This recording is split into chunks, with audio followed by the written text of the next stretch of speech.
And welcome back, everyone. Welcome back to another season here of the Crank Gathers. The Crank Gathers Season 4 Qualifier. I'm, of course, your host, VIP. With me, I'm joined by these amazing players and by the people in chat as well. Welcome one and all to something a little bit different, to something a little bit special here. Welcome to the Crank Gathers tournament. This is a tournament that is organized, that is run by Crank. J1 Choi, pap. Yes, the J1 Choi. Cranky does run the event. He is partnered with Jieshi, as you can see the logo top right. But Jieshi, they are an alternative streaming platform over in Korea. They're a competitor to Soup. So Soup does have like GSL and GSL CK. Jieshi does have the Crank Gathers events and other events that they do run individually, independently as well. Another competitor to Soup. Oh boy.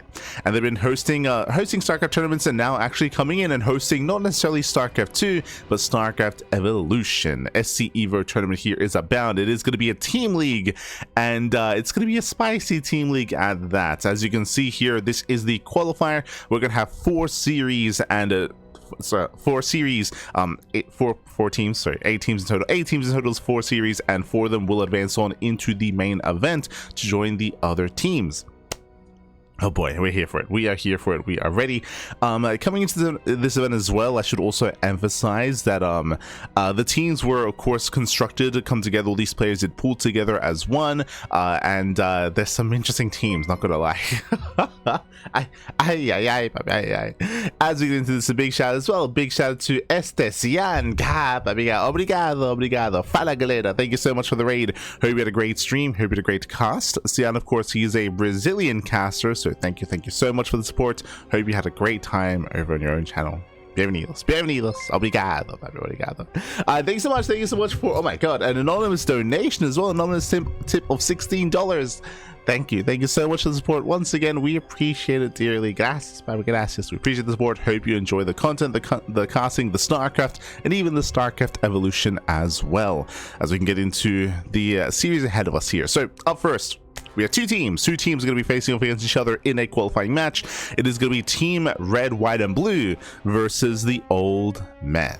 Oh boy. Let's go, bro. Let's go.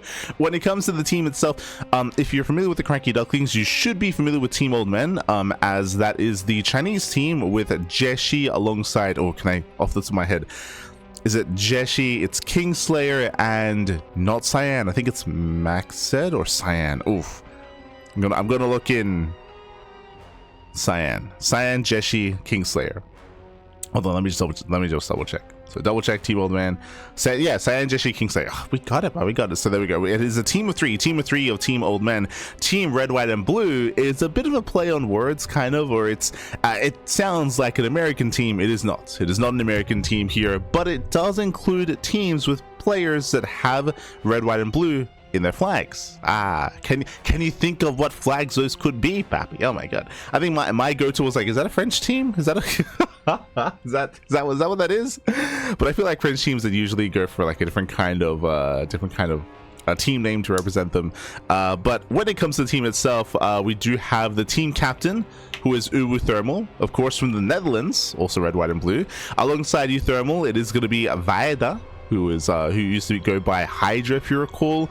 Alongside them, we do have the homie himself, clearly UK Australian team. It is uThermal alongside Vaeda, alongside Goblin from Croatia.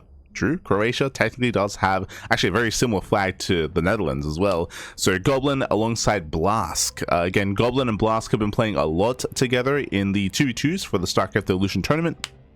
Blask recently came back to compete as a player as well in SC Evo. You have uThermal, who has been dipping his toes quite heavily into StarCraft Evolution as well, and Vaeda, who I don't recall seeing too much when it comes to SC Evo content. Again, Vaeda used to go by Hydra, but again, I don't recall them playing too much StarCraft Evolution. Same with Goblin. I would say that Goblin and Vaeda are probably going to be some of the weaker links in the SC Evo matches, but Blask and uThermal, they're going to be there to carry as well. Let's go. Let us go. We have other teams which we'll be getting into later on down the line, of course. And when it comes to the match itself, again, this is a replay cast. This was live casted less than 2 days ago. Originally we were going to be casting this yesterday morning, but we weren't quite available for it. Something had come up, so we had to postpone our broadcast here of the Cranky Qualifier. But again, we can now jump into it here and now. Again, it's going to be, each qualifying match is a best of 7, by the way, best of 7 match. There are going to be 4 matches in total. We're going to cover 2 matches today and 2 matches tomorrow. It was a very long cast. It was a very long cast, very long event. Shout out to crew, of course. Cranky Ducklings were actually adminning and running the tournament. And we could have we had the option to cast this live, by the way, but if we did, it'd be live exclusive to Jieshi, and we were actually not able to share the VOD on other platforms either. So we could have gone for live coverage, but it would have been very, very limited, and a lot of foreigners most likely would not have watched it. So like people outside of Korea. So we are going to be covering it via replays instead. That is the plan. But here we go. We're going to be jumping on in, and game 1 is going to be between Goblin and KingSlayeR. Now, when it comes to the format, it is not just a best of 7. Very quickly here, let us switch our scenes over to our bracket here. It is going to be best of 7, but it is going to be all kill format. Oh boy, so it's been a while, papi. It's been a while. It is going to be all kill format. What does that mean? That means that we're going to be starting here with Goblin versus KingSlayeR. And the winner stays on, the loser is knocked out, and then we step in with another teammate, of course, with another player, whether it's Jieshi, Cyan, uThermal, Vaeda, or of course Blask. Let's go. First, going to be loading into Fighting Spirits between Goblin and KingSlayeR. Goblin is playing SE2 Protoss. KingSlayeR is playing Brood War Terran, and I believe it's loser's pick. I believe that is the format here, whereas the losing team can not just field their player, but they can also field their respective, not just their player, but also whether they play Brood War or SE2. Let's go. It's catching on up. Oh no, never mind. Sorry, Kura letting us know that it alternates between SE2 and Brood War. Okay. Does alternate. Good to know. Also, I should emphasize as well when it comes to StarCraft Evolution, if maybe you're tuning in for the first time, StarCraft Evolution is a mod that does bring together Brood War versus SC2. The Brood War races are kind of unique amongst themselves. SC2 races are going to be the previous version of StarCraft 2 races. True. So it might be a little bit confusing here. But StarCraft 2 here is going to be represented what they were before this latest patch. So that means we're going to be starting with 12 workers. It means that we do have a change to the Ghost, for example, a change to the lava production, a change to the Widowmine, for example. It's going to be a slower Widowmine, and all those other changes have been reverted for this. True. So slightly stronger Storm, different Ghost, weaker Widowmine, things of that nature. What else comes to mind? Older Warband mechanics. True. Stronger Mothership. Just all those changes that happened in the patch have been reverted for this.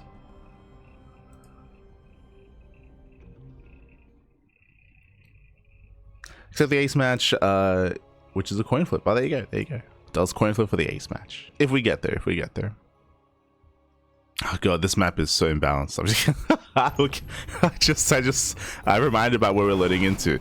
Let's go, baby, let's go. We are getting into our first game of the series and spawning in the bottom left-hand corner here of Fighting Spirits. We have the Croatian Protoss player. We have the red Protoss representing Team Red, White, and Blue. It is Goblin.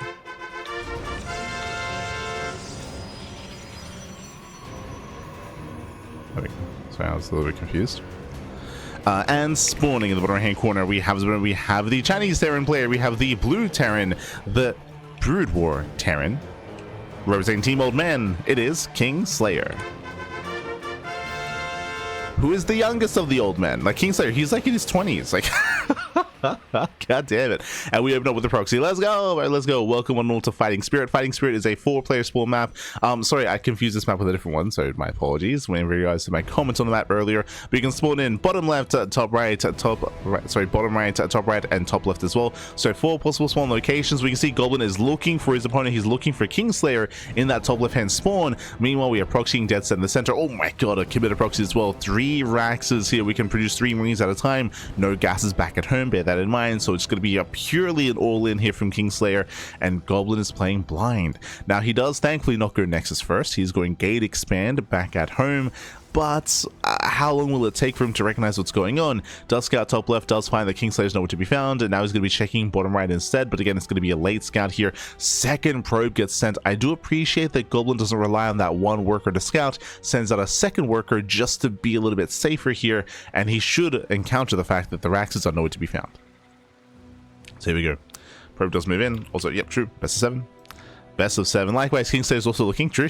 It's also on KingSlayeR to find his opponent. Goblin is not top right. Goblin pokes in, confirms Raxes are missing. No gases, no gases, no Raxes. Goblin now knows 100% proxy Rax. He knows. And back at home, we do need to produce as much as we can. The Cybercore is still on the way. Bunkers, they should be thrown down. Here they come. Yeah, bunkers are coming. Pylons exposed. No battery. Ooh, and yeah, I was about to say that I don't think Goblin should try to save this at this point. It's too late. It's too late to save the natural. We're setting up in the main. Batteries are being thrown down. 2 batteries in the main base. Stalker is being chronoed as we speak. Chronoing out the Stalker. Pylon will fall. And we'll see if Goblin lets this finish.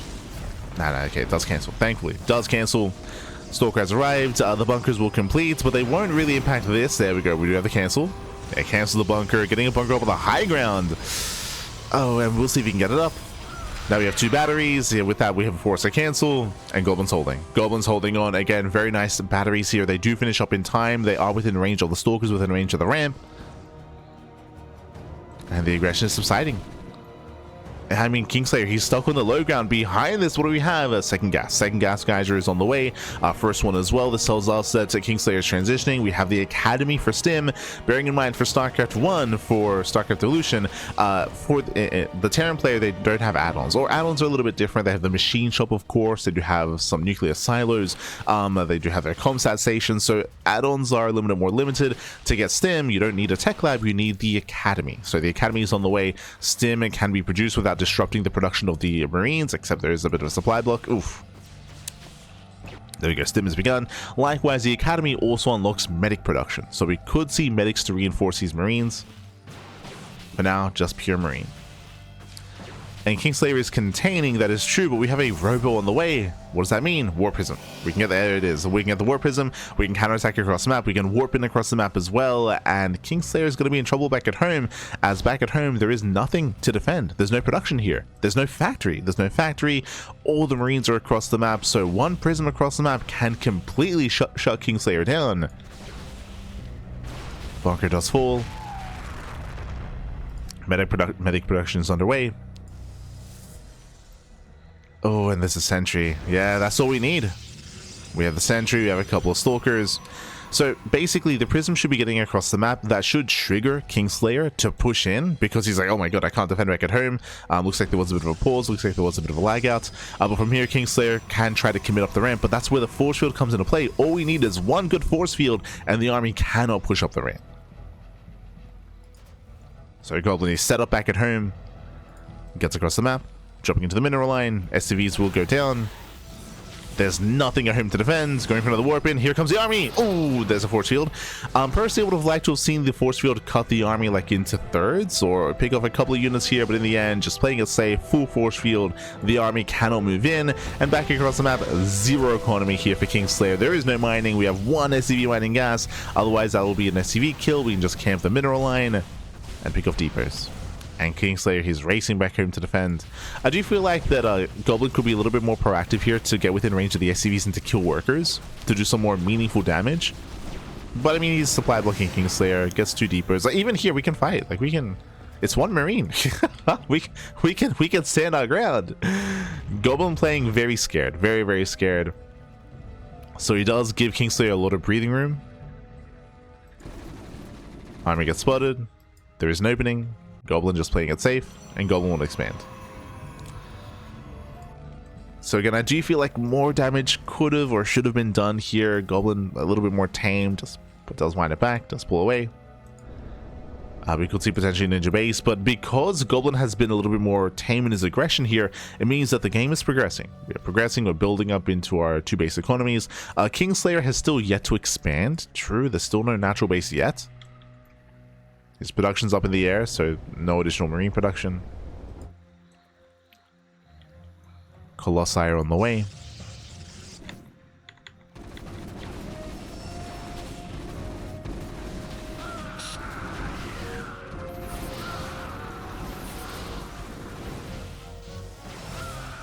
As once again we try to move in.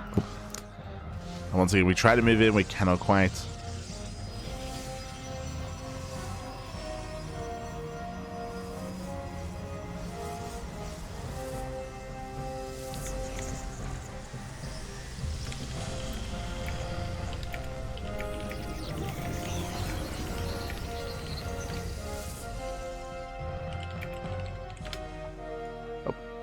And now we have Colossus. Like, Colossus have arrived. At this point, KingSlayeR can't really do anything here. He's now forced to expand. He's being forced to commit and transition. But again, it's very delayed here for KingSlayeR, so things looking quite bleak for the Terran. They're looking bleak, pappy. Not like this.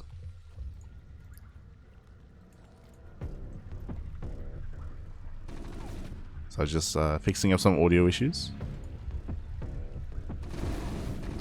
From here, Goblin's now moving out. He wants to catch out this bio army, these marines. Looking to catch him out.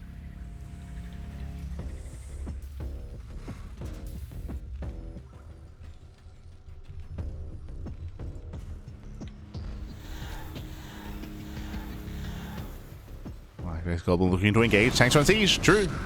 Siege mode is researched, thankfully. The Marine's going to be going down. Nice force fields looking down the army. Catching out the tanks. Getting 1, 2. Oh my god. 2 tanks go down. There's 1 tank left. Mass and the bio army just melts against the Colossus. Yeah, massive swipes on the Marines. We're down to 3 medics. Oh god. Down to 2. Get down to a handful of units here. And Goblin just snowballs out of control. Again, there was a lot of potential with the cheese, with the all-in. But again, Goblin, he was so quick to react and set up in his main base. Once again, winding it back, it was crucial that Goblin did not try to save the natural. He just gave up the natural, was quick to do so. He got the refund as well, did not lose the Nexus. And GG. GG gets called. Goblin takes game number 1. GG. Whew. GG, well played. Goblin, he'll take a lead in the series. He'll take a lead for his team. The boys, team red, white, and blue. Oh my god, all the freedom, pappy. All the freedom. As he does have a Croatia, and with that, Goblin does take a lead. KingSlayeR had some potential with his cheese going for the proxy, but as you mentioned, he wasn't really able to gain any ground. He maybe fixated a little bit too much at the natural. We needed a little bit more urgency to push up into the main base, but because he gave Goblin so much time to finish up his batteries, it meant that there was no threat to the main, right? Once the batteries were done, Goblin could just back off, get up the ramp, and GG. Right? There was no way for KingSlayeR to really threaten the ramp and threaten the main base. Could not move in. Time was of the essence, and with that, congratulations, Goblin does take a lead for his team, for the boys, for the homies, if you will, and we'll see if he can keep the streak going, because up next we have our next challenger, the old men. They fielded one of their old boys. It is going to be a Protoss player, of course. It is going to be Jieshi. Ooh, so there's obviously they're saving Cyan. Cyan, he is arguably the best player in all of China right now, the best player period in all of China, so we're just holding off on Cyan, keeping close to the chest. Up next going to be the PvP. Let's go.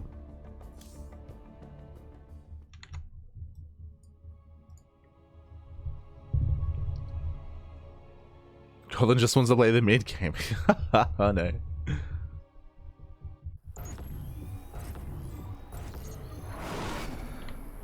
Spawning in the bottom left-hand corner of Fear and Faith, we do have the red Protoss player from the land of Croatia, representing team red, white, and blue, the Brood War Protoss. It is Goblin. And spawning in the top right-hand corner, we have the blue Protoss player. We have the Chinese Protoss, the SC2 Protoss now. It is, representing Team Old Man, it is Jieshi. The old man, Pappy. Let's go. Let us go, as we are going to be diving into game number 2 here, and this is where it's going to be a good opportunity for Team Old Man to have a bit of a comeback and to recover in this series. Why do I say that? Well, Goblin is one of the least experienced players on his team with StarCraft Evolution. I mentioned this before, but when it comes to SC Evo, I do look at Blask and I look at uThermal as the two like heavy hitters in SC Evo. Goblin, of course, his speciality is SC2. StarCraft Evolution, less so. So we'll see how our players will engage with each other. First things first, welcome to Fear and Faith. Goblin does use, of course, that monorail system to head on over to the bottom right hand corner of the map, looking for his opponents. Remember, there's another 4-player spawn map, 4 possible spawn locations, and Goblin, he's going to make the round trip and he will eventually find Jieshi. Oh, they actually come across each other. Oh. Wait, can the workers fight each other inside of the tube? Is that a thing? I mean, they're going to pass by. They do pass by each other, but yeah, I don't think we've ever had that kind of situation where workers, they bounce off each other and they might even be able to fight inside. I cannot say for certain. Regardless, when he's scouting every corner of the map, Goblin will now find a Jieshi, and it is cross spawns, diagonal spawn locations between Jieshi and Goblin because of this long rush distance by ground. If we did want to embrace the mid to late game, this is now the situation for that to occur, because we have far spawns, right? We have far spawns between Jieshi and Goblin, so now there's a higher chance we can build up into the natural, build up into the third base, and build up into the mid game. We'll see if that does occur though, bearing in mind that Jieshi with the warping mechanic can be more active and more aggressive and more in the face of Goblin. For now, 2-gate opener into our natural. Likewise, Goblin doing something very similar, going gate, cyber, expand into second gateway. From here, we're building up Dragoons, building up Adepts, and it's going to be on Goblin to keep up with the Adept harassment. Adepts are going to be moving out to try to shade into the bases and cripple the economy. If they get in, they will cripple that economy. So Goblin's going to be on point. When it comes to PvP, Dragoons are less agile, they're less mobile. In a head-on fight, they are stronger, of course, but their mobility is really where they lack, and it's going to be on Goblin to make sure he keeps up with the shades and keeps up with the movements of Jieshi. Behind this, it is going to be the robotics facility, so it looks like a Reaver follow-up, which is very standard in PvP, so Dragoon into Reaver. Reavers, they are a cross between Disruptor and Immortal. They do play that role. The reason for this is because, again, for Brood War units, we are a lot more limited. They're just less units. They're just less units available to you. So a lot of these units do have to kind of take on multiple roles to be able to, you know, fulfill themselves and fulfill the race. So again, the Reaver, if we do head into Reaver production, it does kind of shoot like a Disruptor where you have to like charge a shot and build a Scarab, of course, but it does hit quite hard and it does lock onto units, unlike the Disruptor. So that's why we say it's kind of like a cross between the Disruptor and Immortal. It does become the backbone of the Protoss army. There's the bay. There's the bay. There's the observatory. Again, working towards Reavers. Meanwhile, Dark Shrine? Okay, Proxy Pylon at a Jieshi is going to be going for the Twilight Council opener into the Dark Shrine. Of course, there's no gateway, so it's going to be slow warp-ins for Jieshi.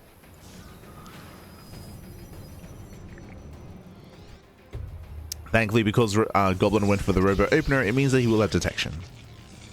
Observers are on the way. Detection is going to be available. Now, whether the observer is in position or not, that's a bit of a question, because the first observer should be rallied across the map. It should be rallied across the scout to confirm what's going on. If that's the case, then there won't be detection back at home because we're busy making Reavers. And remember, there's no recall. I mean, recall is a very different kind of tool in Brood or Protoss. Recall does exist with the Arbiter, but that's in the late game, right? Recall is not available just to be able to be used in the early to mid game. So if the observer's out of position, then you can punish quite hard. Now, thankfully, the observer is parked outside of the main. So just parked outside. We're not scouting. Third base is now being taken. Likewise, we have the shuttle speed upgrade on the way. So working on Reaver drops. Dark Templar's warping in. Ooh, the observer moves out. Uh-oh. Yeah, the observer moves out. And this can very quickly be game-winning damage. If the Observer's out of position, if DT's waddle in, then how many workers are going to go down before detection is available? Ay, ay, ay. Yeah, the Observer's halfway across the map. Stalkers, they poke in towards the third base. DT's activated. They move in. Goblin, does he notice? He does not. Still no backup observer on the way. And is this just game, by the way? Are we just... GTs, they move in. Yeah, they move in. They one-shot probes, and probes are going to be going down in the natural and in the main as well. Ooh, they're on A move. Uh-oh. Jieshi's on A moves. They get dragged and they get locked onto the Dragoons. So some wasted DPS. Observer's racing back home. We have a backup observer being built. Once again, we're on A move here, so we're lacking some control. So wasted DPS. This does mean that we will clean this up. Only 8 probes, 9 probes. I mean, it's still going to get a hint. 10 probe kills, but this could have been so much worse. Could have been so much worse. Again, there was no target firing happening in the main base, so we did see a lot of wasted damage. This could have been 20 probe kills. Like, this could have been devastating damage. This is still good damage, but not as much as it could have been.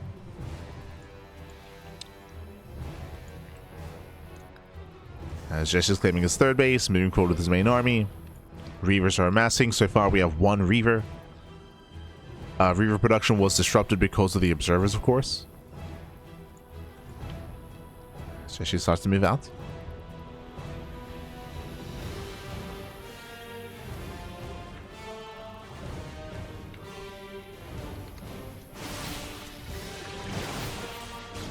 As he moves in.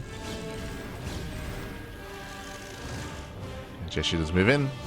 Likewise, Goblin is in position here. He has to be very careful, of course. There's a lot of value, there's a lot of power in this shuttle, but also if it gets sniped, I mean, that could also just be game. He also died. Gotta be careful, gotta respect it. Respect the Stalkers. Goblin pulls away, first Scarab Shot goes off. Yeah, picking up a Stalker at a time. But Jieshi still might be able to overwhelm. I'm sure he's tempted to blink. I'm sure he's tempted. There's what, 1 Scarab left. Shot goes off. Dragoons are trying to hold their own. There's still no battery ready. Yeah, still no battery, but we have reinforcements, and Jieshi holds. Sorry, Goblin holds. Goblin, he will hold on. He will survive. Jieshi bleeding out a lot of Stalkers there. Has to pull away. And as time goes on, we should be building up more and more Reavers here. Again, getting extra gateways up and running as well. Goblin reinforcing. Making 2 Reavers at a time. Ooh, don't blink in. Oh my god, the punish. The punish is strong. Yeah, Stalkers are crazy. They blink in, they get punished by the Reavers. They did not kill the shuttle. We'll delay the 4th base for a moment. But these have been expensive losses. Jieshi, we gotta calm down. Goblin gonna break out.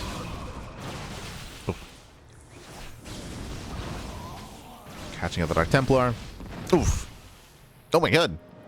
His shots are going off. What's that? 3 Stalkers going down? Calm down, pappy. Yeah, blinks are becoming a little bit too late. Again, you can blink control, you can blink micro away from these Reaver shots, but we've not been seeing that here. It's not been happening. Not like this. Meanwhile, a big shout out to Foxter in the chat. God, papi God. Thank you so much. Thank you so much for the raid. Hope you had a great stream. Hope you had a great ladder session. Hope you enjoyed yourself in the university team league as well. Ooh, and Stalkers, they do dive in. We were looking at some of the results yesterday, but GG, papi, GG. Good to see you. Hope you're doing well. As Reavers, they will punish the Stalkers. A lot of Dragoons do get focused down. Once again, Goblin is holding. He's holding on. He's surviving.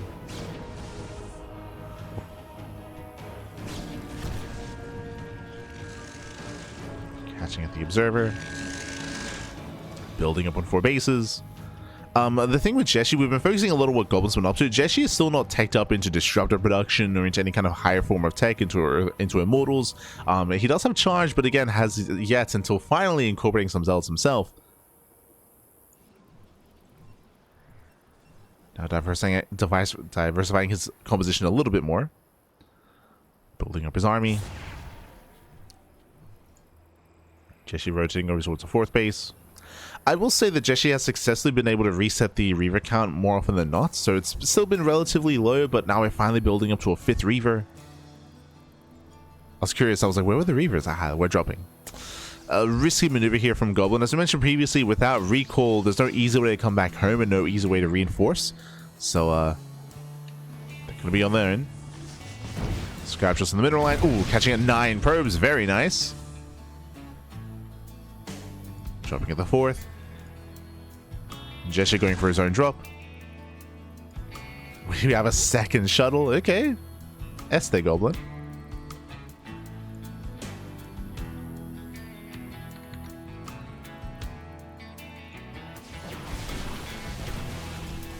So as they move in, picking up the pylon at the same time. Ooh, DT and Zella drop into the main. Yeah, we're dropping in. Goblin, he defends his main army, defends his 4th base, but the main base is under fire, and that's a lot of probes going down. Once again, they're on A move. The cannon is tanking a lot, buying a lot of time. Oh, ooh.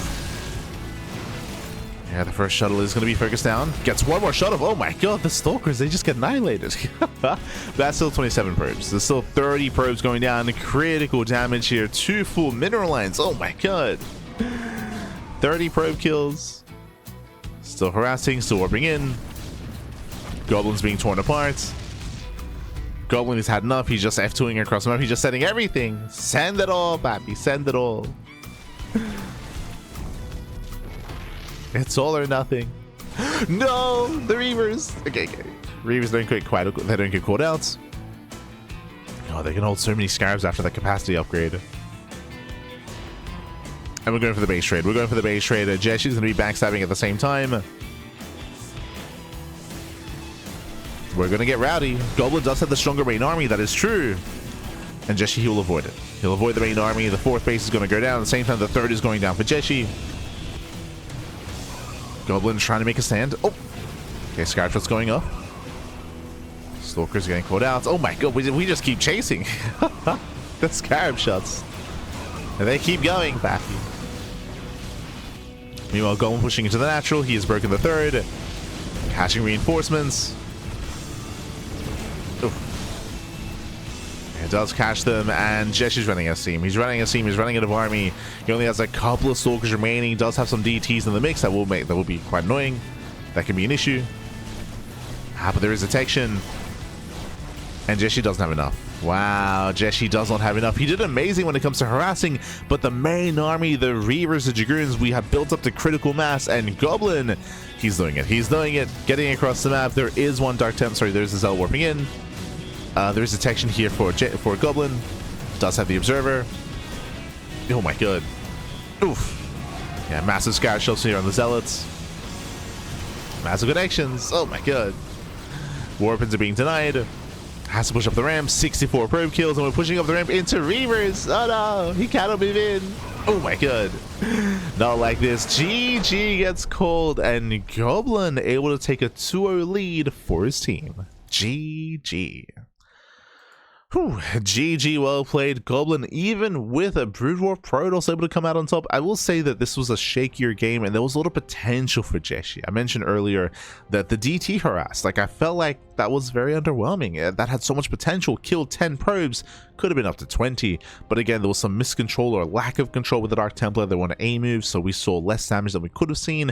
And with that, Goblin was able to tank that damage, recover, recuperate, build up into his own Reavers, and then break out across the map. We saw that once again, Jieshi was doing an amazing job harassing. He was killing a lot of workers throughout the tail end of that game, leading into the tail end of that game, but he could never deal with the main army. His main army was lacking. We didn't try to emphasize in the mid game that Jieshi, he was very adverse to diversifying his composition.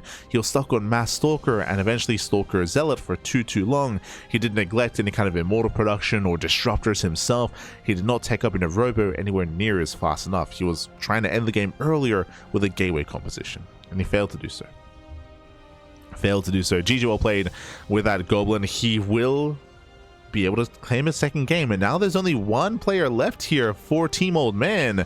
Remember, they're a team of 3. KingSlayeR is out, Jieshi is out, and now Cyan is stepping into the ring. Oh boy. Now, he is the best player in all of China right now, bearing in mind that Oliveira did win Doyo Cup. True, that is true. But again, Oliveira, he is more or less retired. Cyan stepping into the ring here. He is the ace player of Team Old Man. He's the oldest of men. And we'll see if he can start that comeback. Oh boy. As it turns have tabled, Goblin is now going to be able to embrace his best race, SC2 Protoss. Oh boy. Again, it's going to be a tough one here for Cyan. We'll see what he brings to the table, bearing in mind that we didn't really get to discuss too much about the Chinese players, but they are not too familiar with StarCraft Evolution. They don't really play in too many SEVO events, so I'm not too certain what to expect from their StarCraft Evolution builds. Let's go. And their play. As spawning in the bottom hand corner of Washouts, we have the red Protoss player. We have the SC2 Protoss from Atlantic Croatia, representing his team, representing team red, white, and blue, with 2 wins under his belt. He's pulling his weight. It is Goblin. And spawning in the top right-hand corner, we have his opponent. We have the blue Protoss player, the blue Protoss player himself. We have the Chinese Protoss, the Brood War Protoss for the team, for the old man. It is Cyan.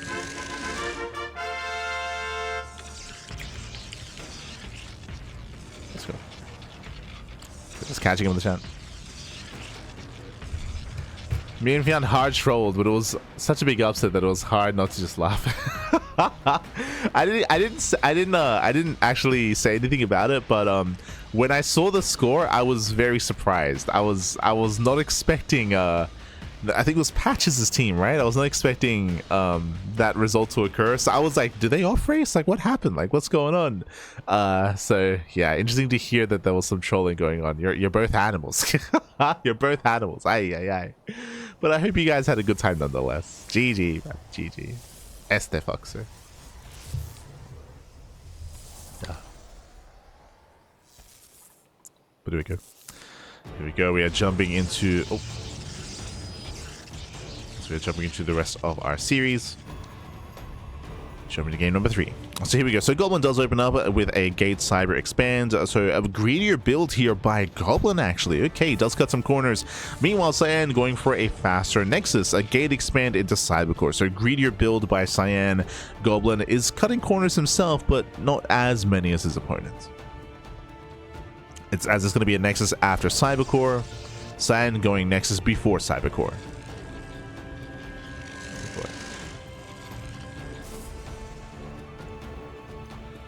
So here we go. From here, we're going to be opening up Dragoon. And again, I'm curious to see how Cyan will approach this matchup and how much experience he has with StarCraft EVO. How much experience, Pappy?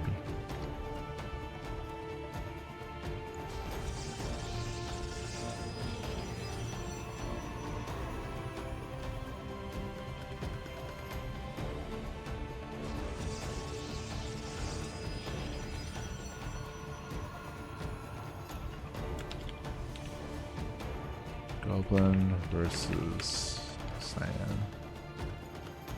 Okay.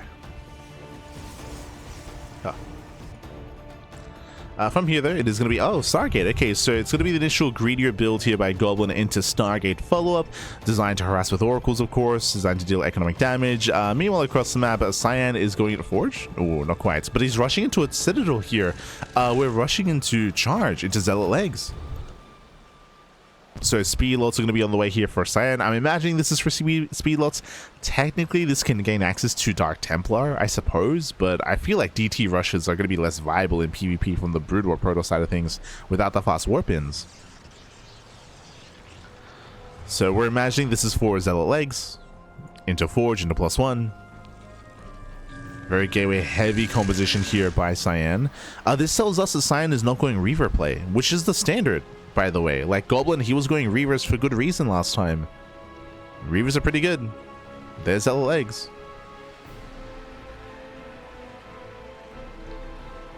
Going into Zealot Legs. The Oracle coming in from behind. Nothing shoots up. We're gonna have 2 Dragoons. Okay, there's gonna be 2 Dragoons to defend. Oracle does hit. Getting 1, 2, getting to 3.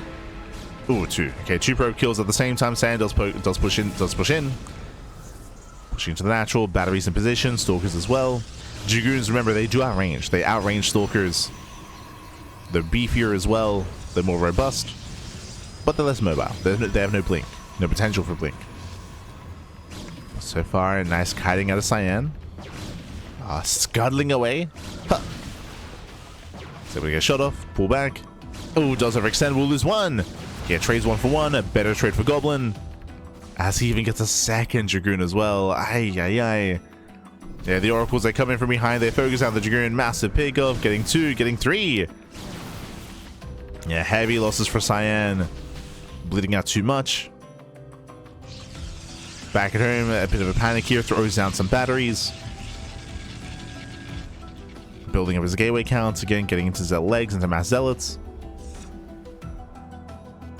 Now, Goblin, I believe, did he scout? He saw, yeah, he saw the Citadel. He saw the Citadel. He did not see the Forge, but, I mean, the Citadel screams Zealot legs, right? Like, why else would you get it, aside from Dark Templar? Or, I guess, getting ready like, to take up further into Dark Templar, into High Templar and Archons. Oh. Oh, as the Oracle gets shut down. Nice pickoff. Cyan does catch one of the Oracles.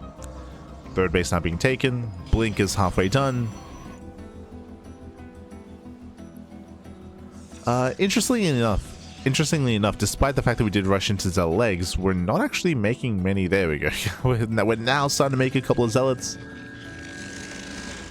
Robotics facilities on the way. That should be for shuttle play, for potentially Reavers as well.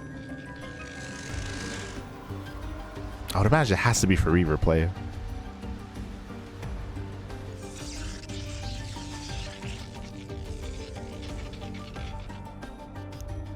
This Goblin's moving out. The Oracle's still trying to be active. Now, I don't see Goblin overwhelming this army, but we can just bypass. Yeah, he just ignores it. Massive revelation. He sees the army moving out. As he moves out, Goblin moves in. Cyan, he has to respond. He's racing back home. And what do we pick up? What do we pick up here? Not much. A Zealot, a Dragoon. Does not commit further. I do feel like there was potential to maybe push further in, but plays it safe. Yeah, Goblin does play it safe. Now, I will say that in a head-on fight, in a head-on collision, I do favor Cyan. Like, Cyan, these Dragoons are very robust. He now has a lot of Zealots to buffer for the Dragoons as well.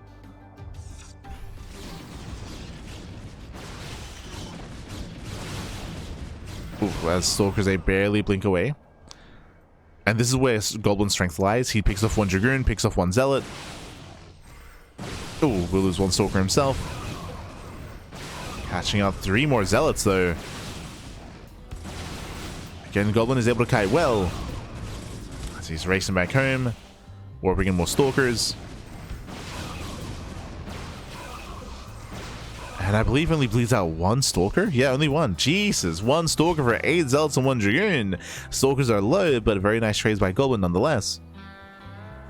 Getting his third up and running, switching into his own charge lots.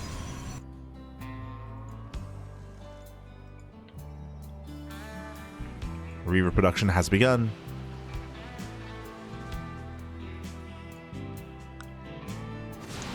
Reaver is coming once again. Goblin being very active here, giving Cyan very little room to breathe. And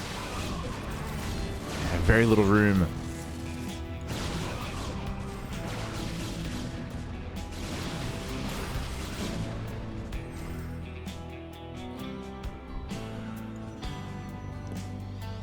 So here comes extra warp-ins.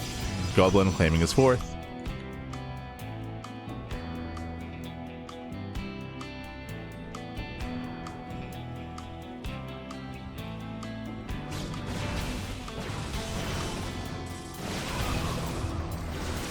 And once again poking forward.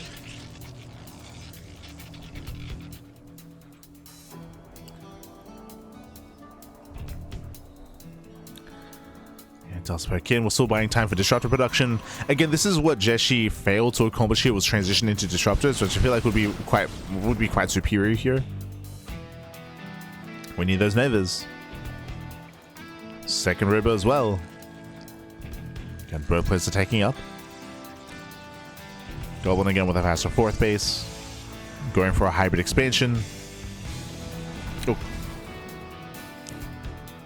Does land that revelation. And we'll see if Goblin can bypass that army. Yeah, he does rotate, but the Observer does spot this rotation. Ooh, does get the Reaver.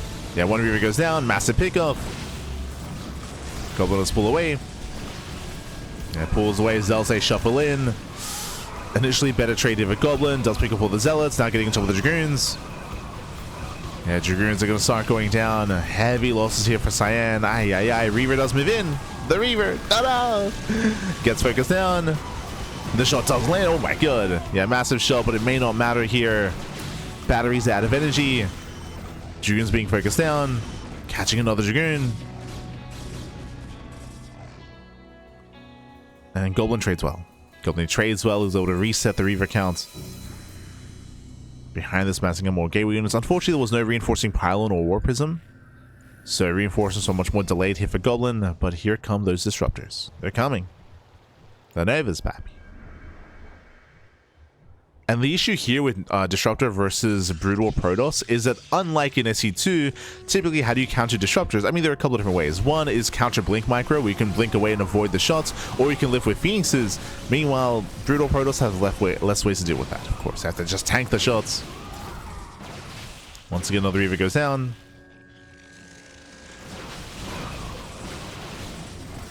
And you can see that Cyan is just running out of steam. He's running out of army, bleeding out far too much, down to only 3 Dragoons. There's no backbone to the army, Pappy. And again, we're waiting for the move outs. Show us the Novas. Por favor.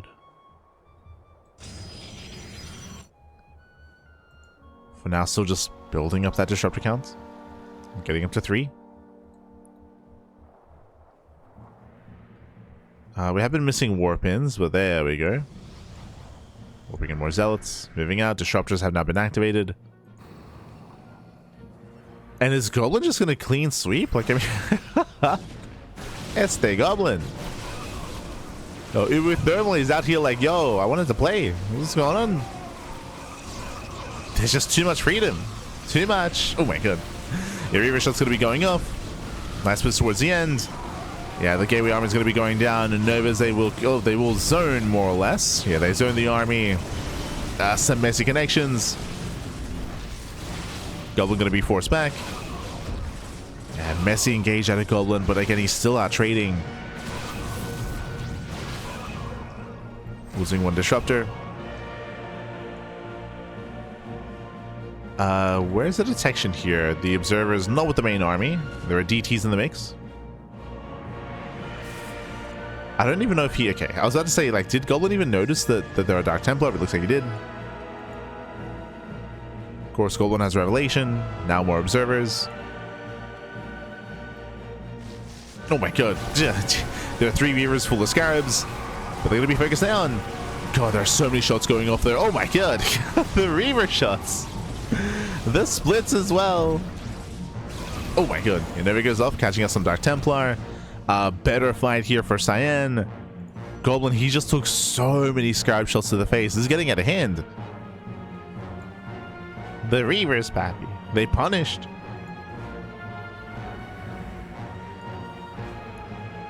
So the first good fight in a long time here for Cyan. Punishes Goblin.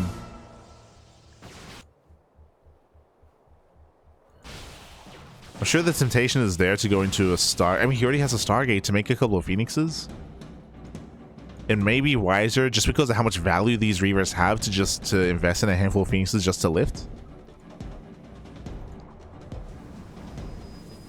But we're going to try to brute force it. I mean, the army deficit or the army disparity might be enough for Goblin to just overwhelm anyway. Maybe. It's going to be careful though.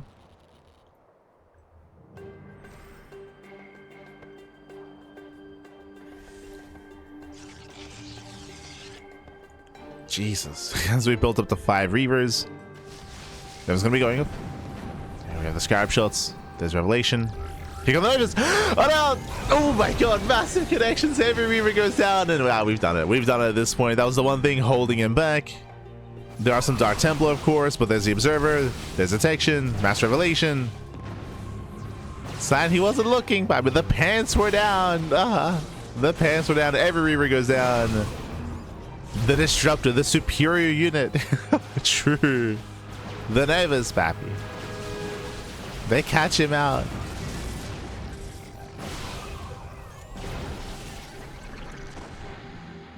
As Goblin is maxed. And now there's so much less to worry about. Whew. Stage trap going off, catching up some Dragoons. At the same time, they'll run by here towards the hybrid gold base. So we're attempting to mix in some Archons. Ooh, came with the production. Catching up more Reavers. That was going to be going off. Ooh, catching out the Archon and some Dark Templar as well. Yeah, it does overshoot. But there's Revelation. Oof. Once again, Novas here on the retreat. Catching up more Dragoons. And again, these are losses that Cyan just can't afford. He just cannot afford this. His swords out across the map. GG gets called, and Goblin, he will take a 3-0 lead for Team Red, White, and Blue. GG. Oh my god. GG, well played.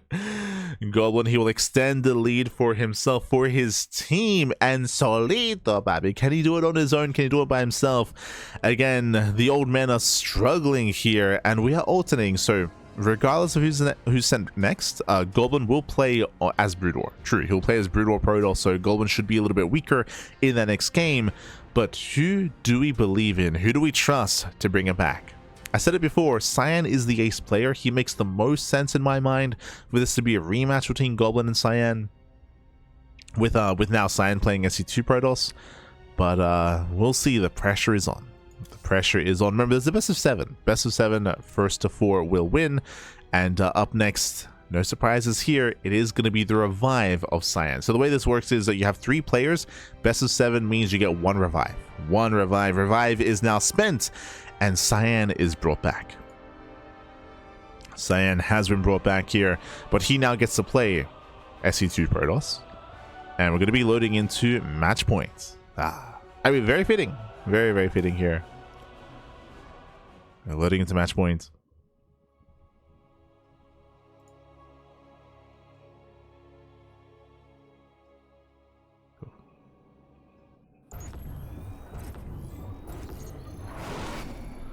As here we go, spawning in the top right corner of match points, we have the Broodwar Protoss player. We have the Croatian Protoss representing his team, and so far on a massive win streak as well. One more game to claim this series, representing Team Red, White, and Blue. It is Goblin. And spawning in the bottom right-hand corner, we have his opponents. We have the Chinese Protoss player, the SC2 Protoss, down heavily in the series. He's the last player left on his team. It's on him to bring it back, to bring back that comeback, to make a series out of this. Representing Team Old Men, it is Cyan. The old man. Let's go. We're on match point. And we're on match point. True. Let's go. Let's go. But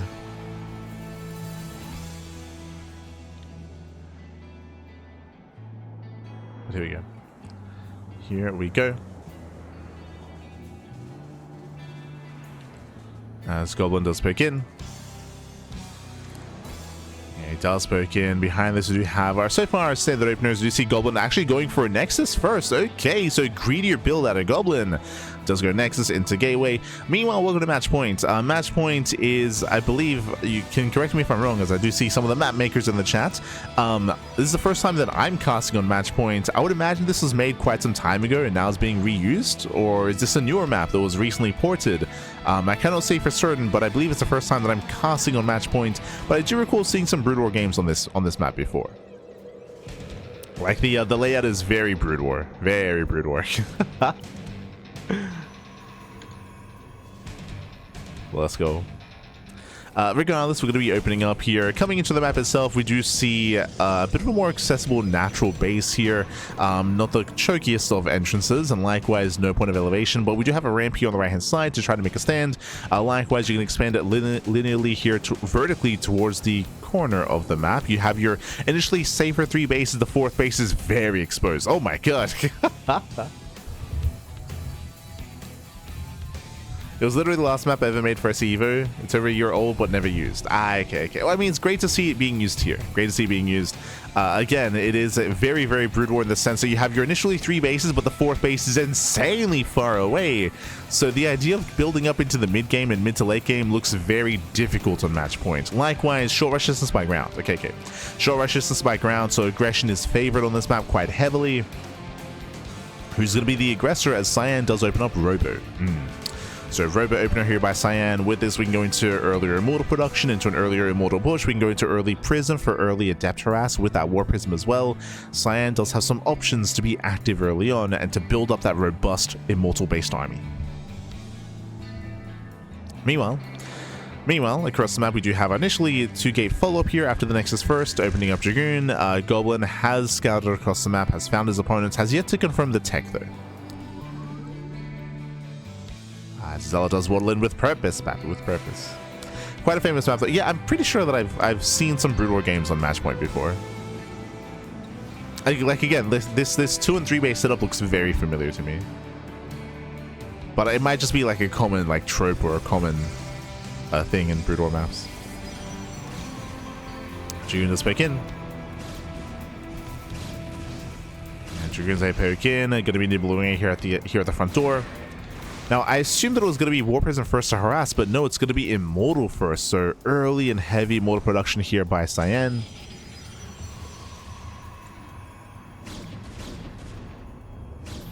Building up the Immortal counts. It does catch out. Oh, does try to catch the Dragoons, but they do manage to slip away.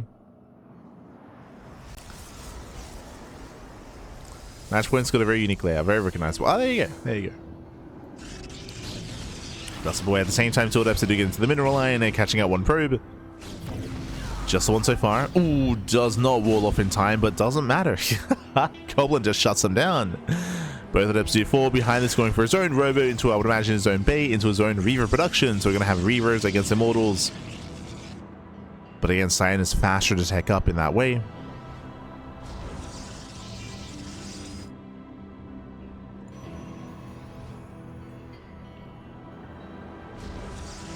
Cyan has control of the high ground. He gets force field. Can they lure him in? Catching out 1. Yeah, catching out 1 Dragoon. Dragoons are so thick. Oh my god. It's hard to catch him. So catching out 1. Behind this, without taking up a little bit further in a couple of different directions here. Reaver production and Zealot legs as well. Goblin gearing up towards the mid game. Again, a lot of resources on tech. The Bay, Observatory, Citadel of Atune, Shuttle Speed. Cyan pushing through the center. Oh. Let's try to pick in. Nice control here by Goblin. Remember, the Dragoons, they do outrange. Catching out a Stalker. There is no blink. Triggering their shields. And containing Cyan. I say containing. Cyan does successfully take a 3rd base. This is one of the other features of this map, is that the main attack path actually doesn't allow the aggressing player to threaten the 3rd. So it can still get up quite safely. Goblin dropping into the main base, going for his Dragoon drop. At the same time, Cyan committing a little bit harder, going for the force fields. Ooh, he's going with the sentries. This does have potential. And moving into the main at the same time, adapts here towards the natural. Does start to elevate her in. Army does respond. Goblin is ready here in the main. He's ready in the main base. Reaver shot goes off. Does connect. Takes out 1 of the sentries. Yeah, does get 1 sentry at the same time. Mass shade into the mineral line. Yeah, probe's going to be going down. At the same time, Goblin drops into the main base as well. Going to be deflected. Going to be denied. So we're getting up to 9 probe kills. Yeah, 9, 10 probes going down. Nice damage. Shading into the main base. Should kill. Oh, actually, no! Commits to the shade. Still kills probes, though. Still tries to. There you go. 13, 14 probes going to be going down, getting into everything at the same time. Ooh, shuttle does get it. Does barely get away. Still trades well. The Immortals, they hold their own. They hold their own back. 15 probe kills, and Goblin has late third. Yeah, late third expansion.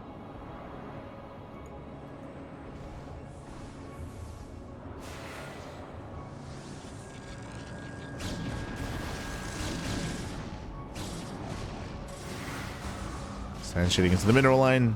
Oof. This time it's shut down.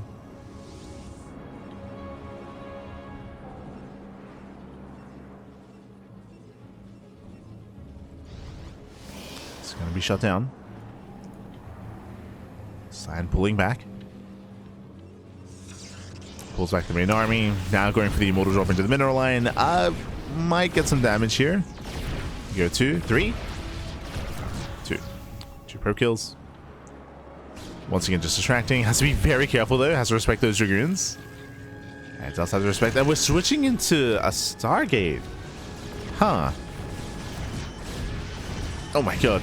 As the models, they do trade well, and it looks like Goblin might just, I mean, this is maybe just his answer here for the Prism. Most likely won't commit too hard.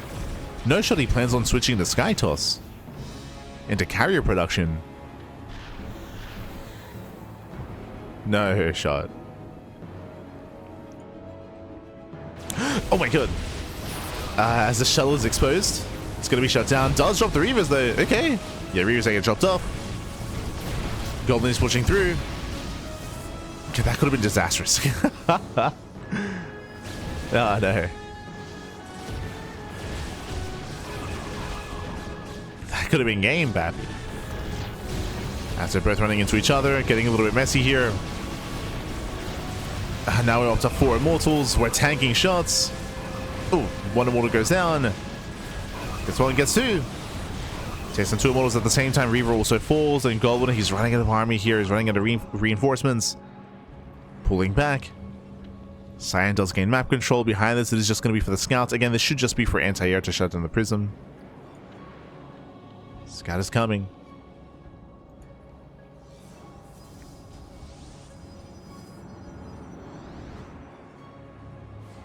Prism has been annoying. Cyan, oh, the disruptors are coming. Let's go. The bay is on the way. It took a while, but working towards those disruptors.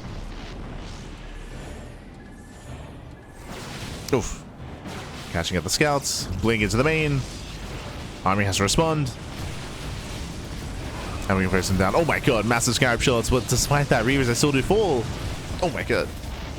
Catching out one of the Reavers. Yeah, Cyan, he bleeds out a lot of Stalkers here. Wasn't quite worth it. Last week of probes. At the same time, this is really a distraction. Two adepts, they get 10 probe kills across the map. And this time, nice target firing. I say this time, Jieshi did struggle with this, but Cyan, he's all over it. He's all over it. 12 probe kills. Crippling the economy. Cyan up to 75 workers. Still has yet to saturate his 4th base, but he's getting there. 4th base is almost done. Digital production is well underway. Getting 2 upgrades. Supplies are close, but Cyan will soon have a power spike here, with those disruptors and with the upgrades as well. Bearing in mind, the Goblin has no forge. Or I should say, he has a forge, but no upgrades whatsoever. No upgrades. He's on 0-0. He's going to be outscaled over time. Jesus, he has so many Reavers though. It may not matter. Oh my god. It may not matter. He's got all the Reavers. Trying to, at least. Once again, Zelsa hit the mineral line. Once again, this was just a distraction. Distracting Goblin. Pulling away his attention and delaying any kind of mining here at the 3rd. Now the Scarabs are stuck behind the Zealots. They can't get... Oh, there we go. For those that are curious, the Scarab Shells do have collision. So, they do lock on, but they gotta sit by. They gotta sit by. Gotta leave him some room. Make room, Pappy, make room.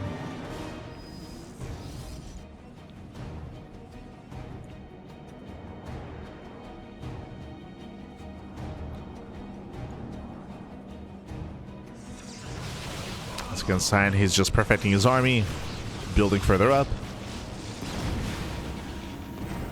We did see that last game it was Goblin that was able to dominate with those disruptors, but now Cyan, he gets to play with his balls, Pappy. True, true. The disruptors are coming. It's his turn. Second Stargate? I'm still on the fence about this. It's a big commitment to go into double Stargate play.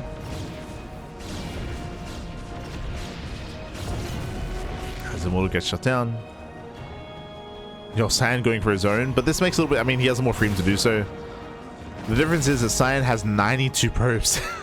That's crazy. That's insane. Cyan, calm down. Don't need that many. Oof. Now Zelsa once again into the middle line. 6 more probes going to be going down. So as they continue. Blink back into the main base. Goblin having a hard time keeping up. That's some units in position though. Oh, doesn't connect.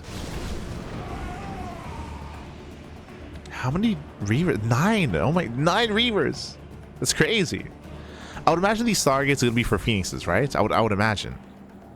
We theorized in the last game when Goblin was playing SC2 Protoss that Phoenixes would do well to likewise lift up Reavers. Goblin is going for carriers. Fleet Beacon's on the way. Tribunal as well. My apologies. No, actually, we're rotating to the skies. Okay. Sky shots from both players. So one make a shut down.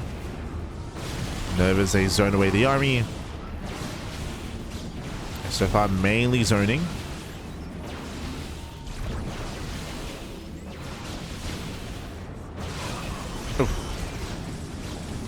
As we're trying to come in from behind. Oh, the Reaver drops! Oh my god! Diving in the army. They're gonna be focused down. Oh, we're getting messy. We're getting very, very messy here. Novas are not connecting. Stalkers are falling. We have Zealot reinforcements coming in. We go from 9 down to 6 Reavers. But Goblin does take the fight. Does take the fight here again. Very nice flank here with the shuttles. Coming in from behind. He's crazy.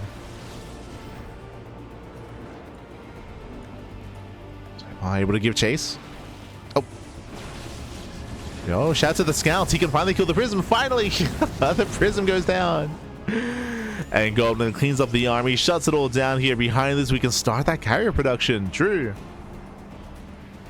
Does he begin? Meanwhile, initially we thought Phoenixes. Then we saw the Fleet Beacon and was like, oh, maybe it's going to be carrier. But no, we are going to Phoenixes. Phoenixes are on the way. Cyan has recognized that the Reavers are becoming an issue.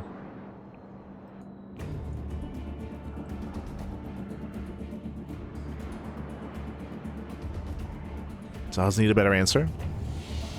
This is a common response in regular PvP against disruptors. So it makes sense to attempt that here as well.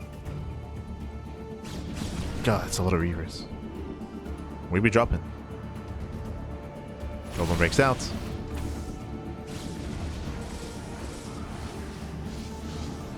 They have ooh. Catching out a couple of Zealots. Same time, scouts are harassing on the south side.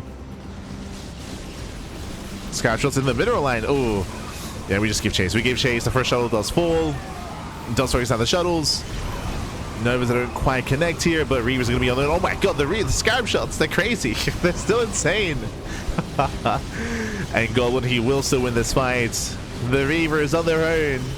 They kill everything. They blow it all up. You have more warpins. Oh my god! The Reavers, they can't be stopped, Pappy. They cannot be. They are running out of Scarabs. True, gotta be careful. We don't want to waste Scarab shots here on the building as they are being spent. The Arbiter has arrived, coming in to support.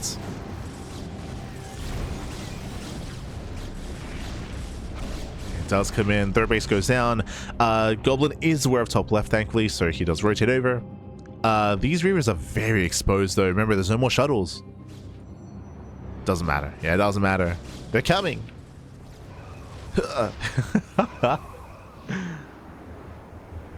Moving in. It has been months, if not a year, since I've seen an Arbiter. Like, I still think of the game that Rebellion was able to go Mass Arbiter. I think it was Rebellion versus Whole Mono. I want to say this would have been like maybe like mid to early 2025. Oh my, not again! I'm so nervous. Disruptors are coming from behind, and once again we catch out every single Reaver. It happened. Goblin pulled it off against Cyan. Now Cyan against Goblin as well. Cashing out every single Reaver. Ay, ay, ay. Goblin gets caught out. The Disruptors, they come out on top, Bappy. Come out on top. The shuttles were just a little bit too late, and Cyan, he will save his base. He'll save top left. Saves the expansion. Goblin from 9, he gets knocked down to 1 Reaver. Oof. Down on Reavers. Cyan is counterattacking. Time is of the essence. Goblin needs more time. Herb's getting caught out. Reaver's not coming in.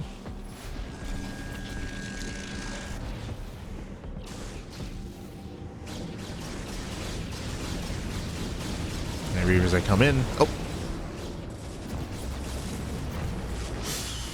21 probes going to be going down.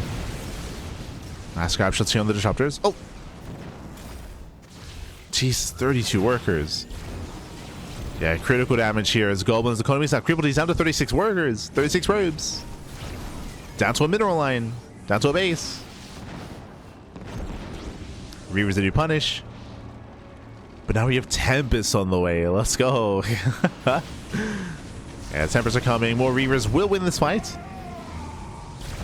Goblin does hold. But he needs more than that. Oh, and the mineral line is looking very, very oversaturated. Oh, God. The mineral line's oversaturated. Massive damage here. 24 probes. 25. Again, I think what I appreciate about Match Point is that because it's so vertical, it's the distance between these bases is so short. There's just almost non-stop, or there has been almost non-stop action here between the two teams, between the two players. Catching at the mineral line, pulling back. Behind this, Tempest are massing. Because of that short rush distance by air and ground, I mean, Tempest, they can hit these bases very quickly as well. Sand is coming.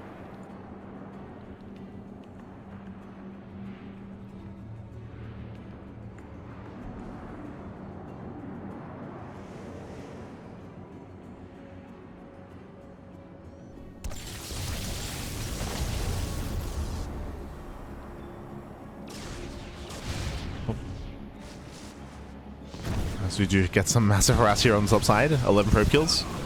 11 probes going down. Oof. Cyan moves in. Massive Novas. Novas are connecting. But there's no more Novas. Just a Tempest. Ooh. Oh my. The stasis. Shout to the Arbiter. Catching out the Disruptors. But that was after the shots going off. True. Was a little bit late. We're building up to 7 Tempest. Critical mass. And what's the answer here? We're just trying to build up more Dragoons. Tempest, they hit the 4th base. Again, this 4th base is so isolated.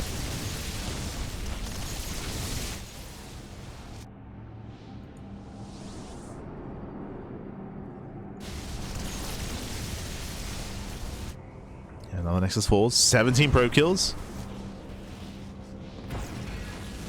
Goblin still has a threatening army, but it's very Reaver heavy, of course. How many Dragoons? 11. 11 Dragoons. Reavers are coming in. A massive stasis here on the Tempest. Very nice. The stasis lands. Tempest, they go down. Goblin's holding on at the same time. 26 probe kills. Still losing more workers. Oh no. But again, a very nice catch here by Goblin. Camping the army. Remember, there is no recall. Ooh. Catching at the Disruptors. Does try to recall through.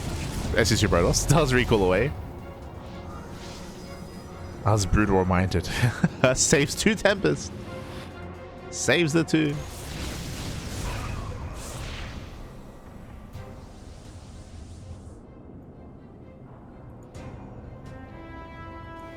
Goblin fighting back. Now, bearing in mind that the Arbiters now have limited energy here, we do have a stasis trap on, sorry, stasis field on one of the Arbiters, not quite on the other. Bear that in mind. So currently one stasis field. Cyan trying to move in. We'll lose the base. We'll lose the mineral line. Building back up to 6 Tempests. I mean, gee, we still have a very high Tempest count here. At this point, we're heavily reliant on those stasis fields to try to cut the army in half. We don't want to waste them. Oh, no! Oh, the Arbiter gets low. Yeah, the Arbiter getting very low. Now Cyan is aware to you know, take it as a threat. To take the Arbiter seriously. The Arbiter moves in. Oh no! Ooh, does lay the stasis just barely. Yeah, lands the stasis with that. The Archons go down, and Goblin can now camp the Tempest. He can camp them. Nice catch. Catching out one, catching out 2 more Tempest. Ah, that's what 4 Tempests for free, baby. For free. Oh, I say that's way too soon. Yeah, way too soon. Dragoons are a little bit out of position. Looks like 2 Tempests barely get away. Goblin was distracted.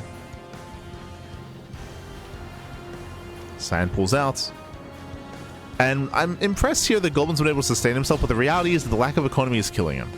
Goblin, he is down to 27 workers. He's mined out of the natural. He's mined out of the main base. The third base is mining out. There's 1 patch left.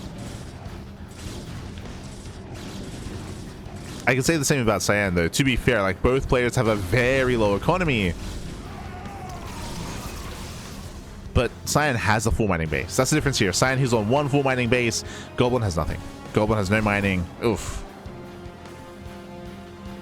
Goblin is broke. No. He's been fighting well. He's been fighting very, very well. But he's broke, Bappy. He's racing back over to get some mining going. Oof, the Nexus may even go down. It's getting low.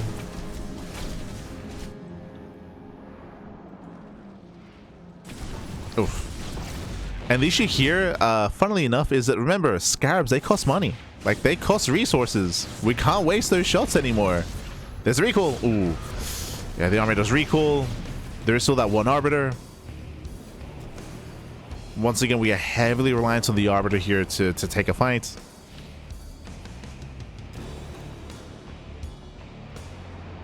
Especially because, I'll be honest, I don't know how many Scarabs there are. Oh, no, we can see 14. Okay, let's go. 14 Scarabs. Long distance mining. Split between 3 Reavers.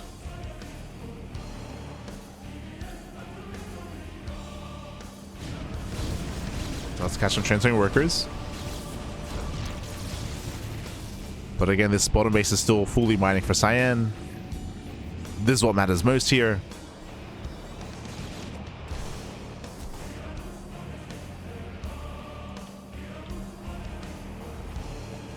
Okay, this is the only miner the Goblin has. No! The Zealot. Yeah, and because this is just taking too long for Goblin to really build up. Cyan, he's able to retain his army, build back up, warping in more Zealots, warping in more Void Rays. Cyan is just being able to outscale Goblin and out macro.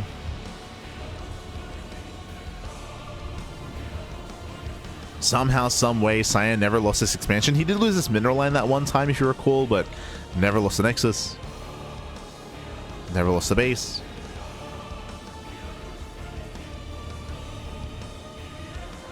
Uh-oh.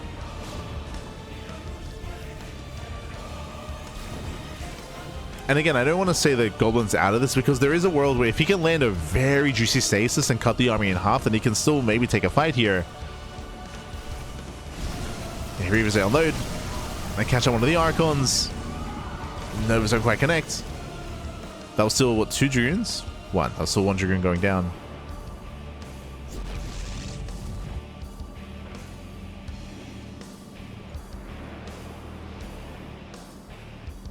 Goblin, he has no gas income. Oof. Yeah, he's only making Zealots. He has no gas.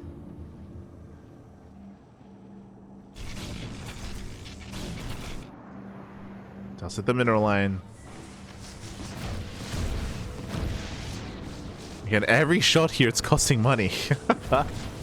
Nice connections. 9 probes. 9 probes go down. Reavers are no longer with the main army. Oof. True. Yeah, there's no Reavers to defend. The Reavers are racing back home. The Dragoons are getting caught out. Goblin needs to split up his own army. And he's being punished. He's being punished for it. Yeah, massive connections. Novas they connect. Already gets caught out. Lands stasis, but not good enough. And with that, Cyan, he's done it. He has caught the main army and caught the mineral line as well. GG gets caught, and Cyan, he will begin the comeback. GG. Whew. GG, well played with that Cyan. He will claim, he will fight back. He'll put a point on the board. He fights back for the old men. GG. GG, well played. Congratulations here. Whew, a very intense back and forth. Very, very intense back and forth. Despite the size of the map, despite the rush distance by ground, we got to embrace the mid to late game as well. Both players fighting hard for their 4th bases, for their 5th bases as well. We got to see a lot of mid game play, incorporating our Reavers, Disruptors. We even got into the late game, which is very rare in StarCraft Evolution. Very, very rare to see late game between the two players, or attempted late game, I should say. But GG, well played. Congratulations here. Cyan does fight back. Goblin, he was close here to pulling off the all kill. Not quite though, just barely not able to pull it off. GG, and with that, we're now getting into our next game. Gonna be loading into Blackrock. Okay, Blackrock is up next. Meanwhile, Team Red, White, and Blue, they've lost their first player. They still got their full roster available to them. They got Blast, they got uThermal, they have Vaeda, and looks like we have confirmation. It is going to be Vaeda as our next player. Another PvP. PvPs, they continue, Pappy. They continue. Let's go. To continue.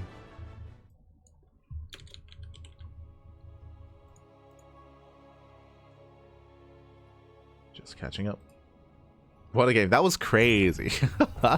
Yo, meanwhile, big shout out to Hyper1 for gifting some subs to the community, to Avex, to Scarlet Shadow, to SJS, Spectre, Lilypad, and Delphinic Star as well. Gracias, Pepe, gracias. Oh.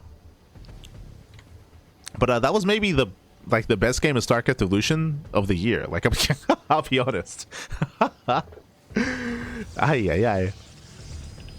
But here we go, spawning in the bottom-hand corner of Blackrock. We have the red Protoss player, the SC2 Protoss from the land of the Netherlands, leading the series 3-1, repping Team Red, White, and Blue. It is Vaeda.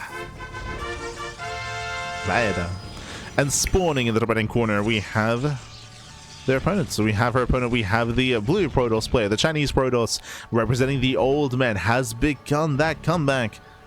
Is Cyan. Can he pull off? Can he bring us to the ace match? Can we go the distance? Can we go all the way?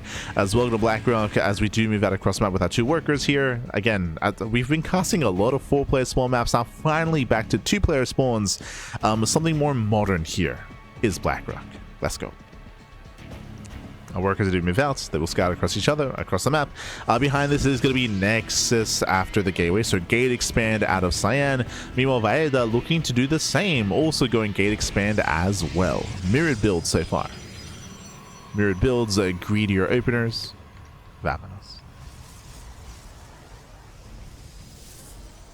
That's probably the longest game I've ever seen. Well, I say this year just because we have experienced. I feel like we would often see, late game on like the island maps, for example. I want to say there's a couple of examples of TVT late game that we experienced between like Cyan and like trying to think. I want to say like Cyan and Beyond, or like Cyan and Tasia. But again, this was like last year. Like we saw some late game TVT. There was that one ZVZ that still lives rent-free in my mind, which was Dark versus Shin, where Dark went into Mass Guardian. True. But they're fewer and farther between.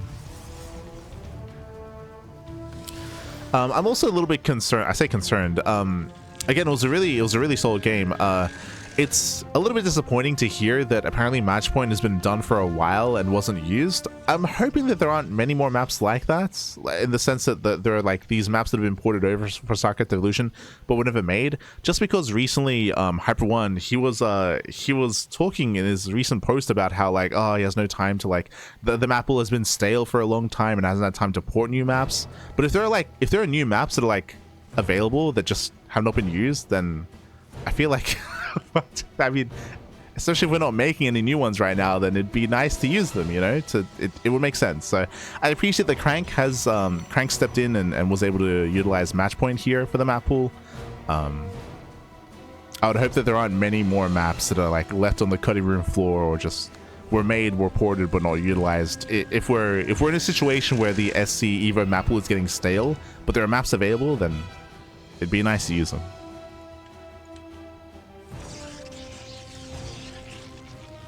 I feel like we're just talking about like the TLMC at this point, like really.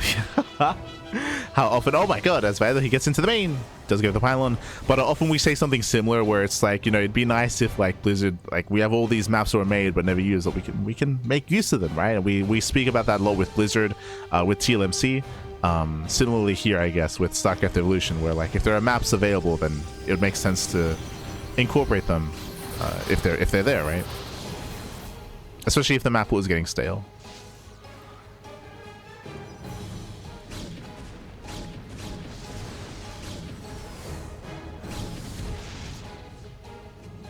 Meanwhile, the pylons to get into the main base. With this, we will open 2 adepts into the main.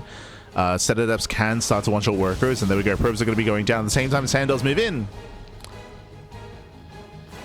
Sand does look to move in. Going to be distracted. We'll be pulling away. Meanwhile, it's going to be 6 probes going down. Ay, ay, ay. I say 6, 7. 7 probe kills in the main. Very nice damage here by Vaeda. At the same time, Sandy pulls all the way back home. He fails to break that natural base. Vaeda defends and attacks, and is still not done. Oh my god, shades into the natural. This is getting out of hand here. 9 probe kills. Can we get 10? Oh, we barely don't. That was on A move. On A move towards the end here. 9 probe kills. Pylon gets found. Pylon's going to be shut down. Cyan will clean up.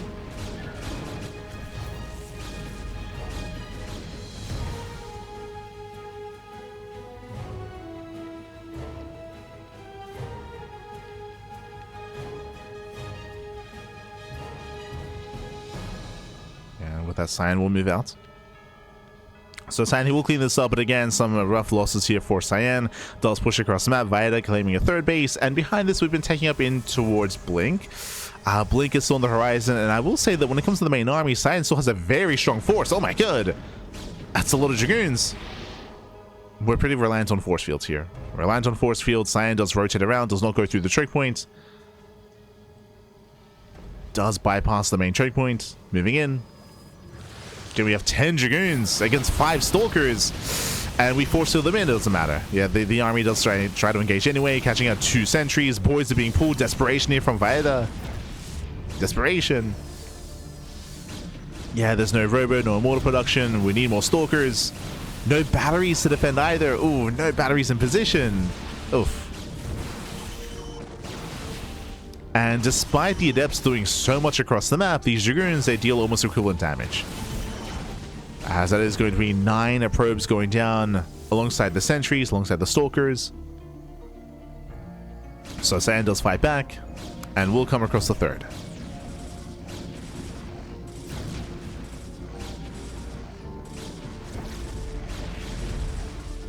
He does break through.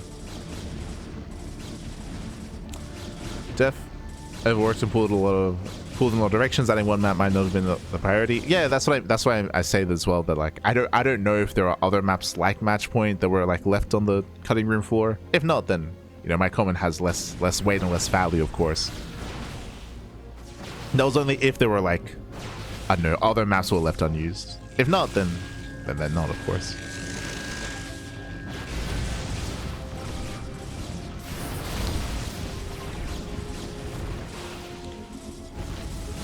And Cyan does move in. Yeah, Cyan moves in. Again, Force Field will be zoning back the main armies. I'll say trade well, just locking down that Immortal. Oh my god. Immortal's going to be locked down. Cyan does get free damage here in the mineral line. Robo's depowered as well. There was some harass across the map, but at last it gets cleaned up. And Vaeda is struggling, losing the third expansion, losing the mineral line as well, down to 35 workers. Robo still depowered. We're getting messy. Getting very, very messy here, and Cyan is getting further ahead of the base, up a mineral line. We have glaives on the way. It looks like a glaive adept immortal based all in, but it is delayed. It is delayed.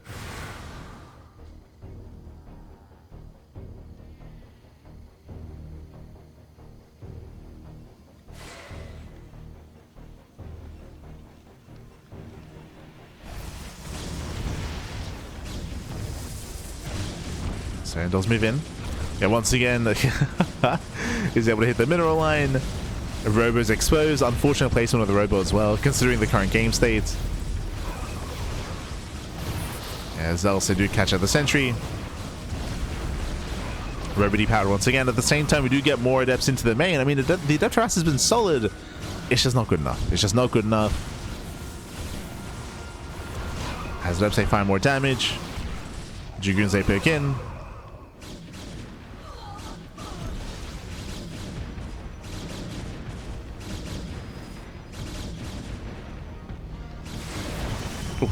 The target firing. Cyan.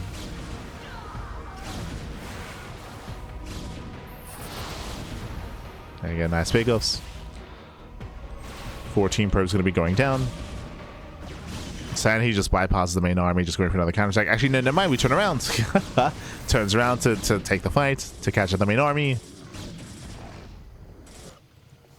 Feel like there was potential for more harass. And the comeback is continuing. Again, it's been a rough start for the old men, but alas, we are bringing it back. Cyan moving in.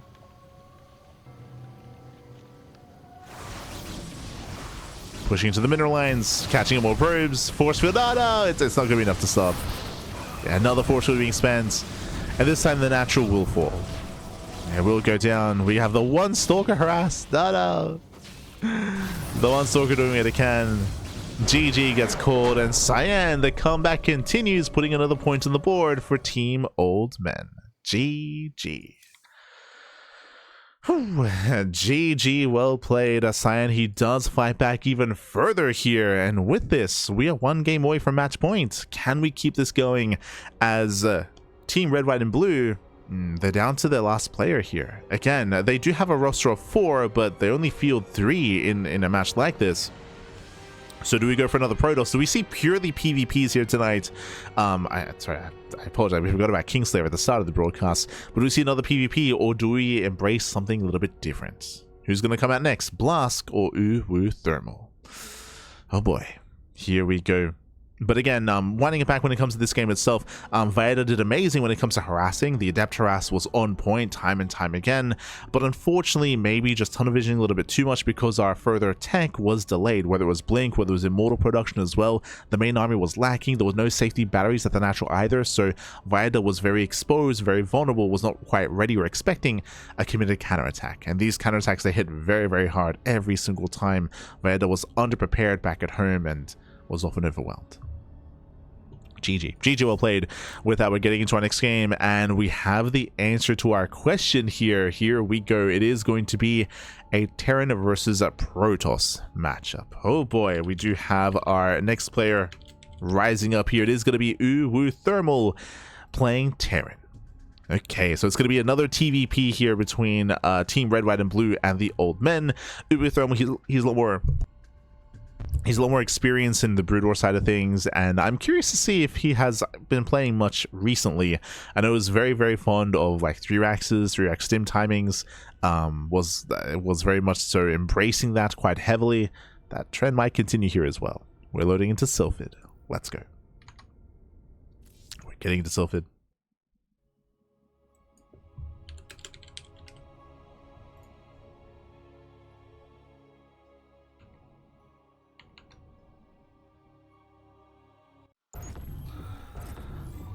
And spawning in the top right hand corner, sorry, top side is Sylphid. We have the Brood War Terran player, the Red Terran from the land of the Netherlands, representing team red, white, and blue. He's full of freedom. It is uThermal. And one game away from claiming this series. And spawning in the bottom right hand corner, we have the Chinese Protoss player. We have the SC2 Protoss representing the old men. He's been pulling his weight, of course. He's trying to fight back for his team. He is the last player standing, the last old man standing, if you will. It is Cyan. Let's go. Let us go. Welcome on all to Sylphid. Sylphid has been around for a very long time. It's been around for a long time. I mean, it's a solid map. 3-player spawn map, bottom right, bottom left, and top side as well. 3 possible spawn locations.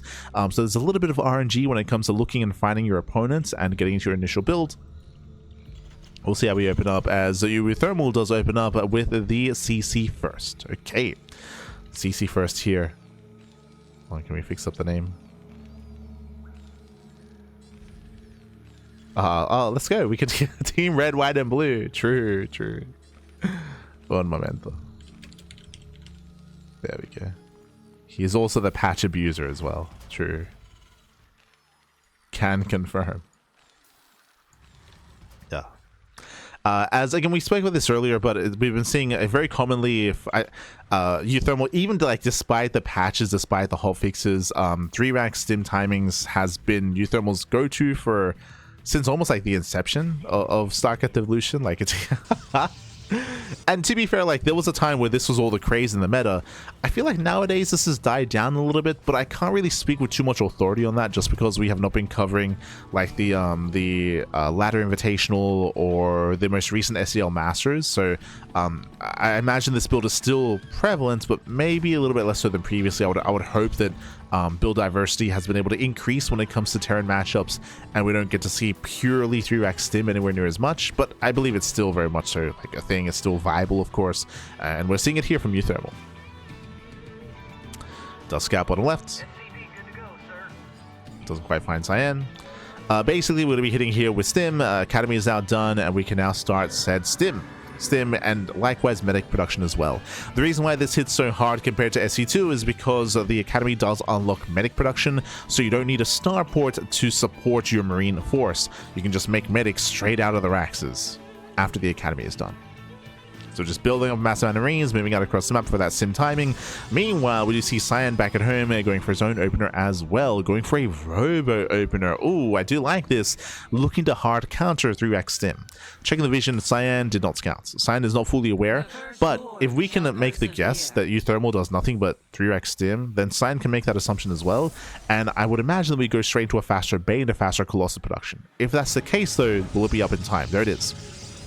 If you remember, Robo into Bay into Colossus used to be the meta back in the day a couple of years ago. I want to say around, the scan, but around 2021, when 3-rack stim was all the craze. I'm thinking back on Side Delta, like back in the day, back during that meta in regular SE2. That is when Robo Colossus openers were much more common in that era, to shut down these 3-rack stim timings.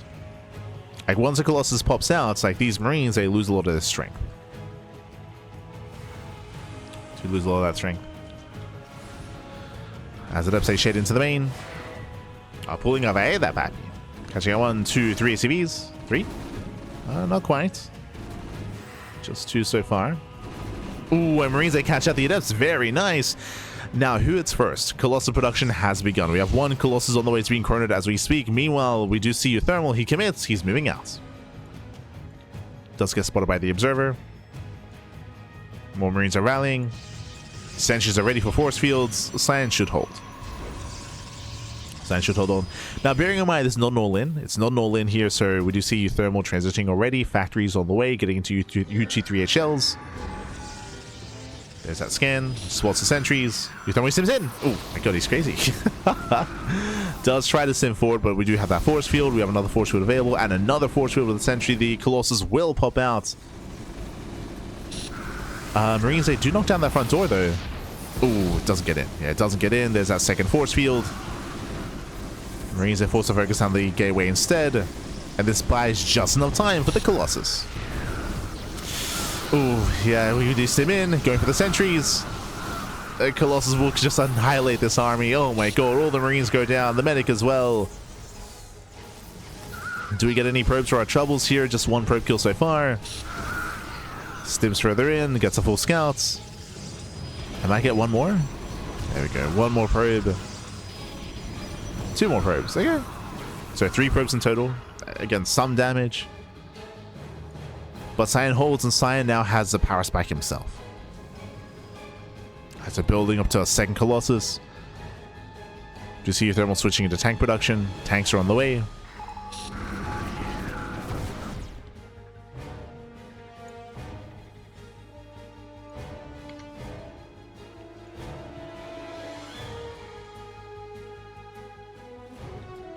Oh, and Cyan just instantly counterattacking. This is a little bit risky, but I do favor this for Cyan. Do we have any tanks? There's one tank back at home to defend. One tank, one bunker. uThermal, he will bypass the main army. And Cyan, can he break through? Oh, tank shot goes off. That does scare Cyan back.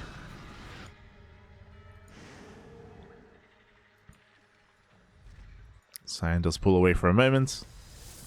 uThermal coming in from behind and goes straight for the mineral line. Uh-oh. I don't know what that upgrade is. I've not seen that image before. But here we go, Marines, they sim into the mineral line as 6 probes going to be going down at the same time. Cyan does drop into the main, going for the Colossus drop. But the Wraith has arrived. No anti-air to defend the Prism. Ooh, and this is critical damage here. The Marines, they slip in. That's going to be 15, 16 probe kills. Oh my god. Yeah, Cyan not taking this seriously enough. There's a recall back home. He recalls to the main base. That's 20 probes going down. That is insane damage. And that damage was insane. Back at home, uThermal, he defended well. Polar reactor. Okay, there we go. I say that because a bunch of new art was made for a bunch of upgrades, and there's some of them that I have not experienced yet. But always great to see some of the new art.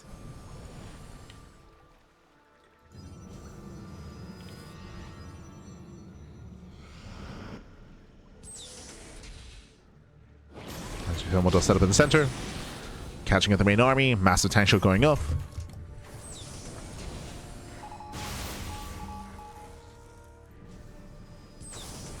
And massive tank shot. So we're moving in.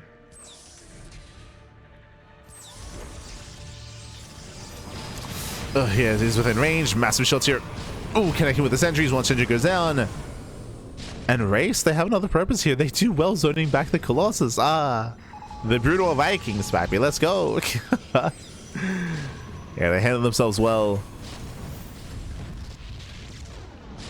They're pushing further forward.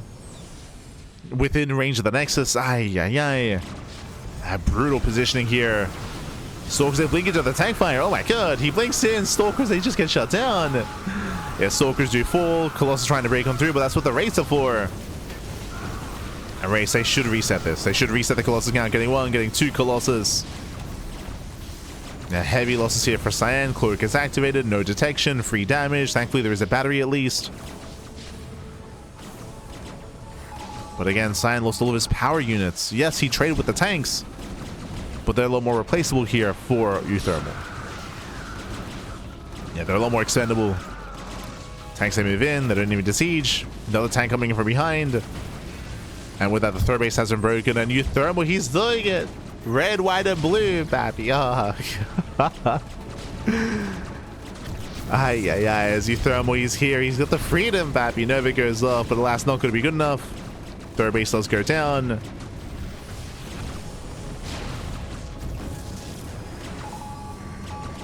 And with that, we're just snowballing our control again. There's that one disruptor still remaining. Has 1 shot left.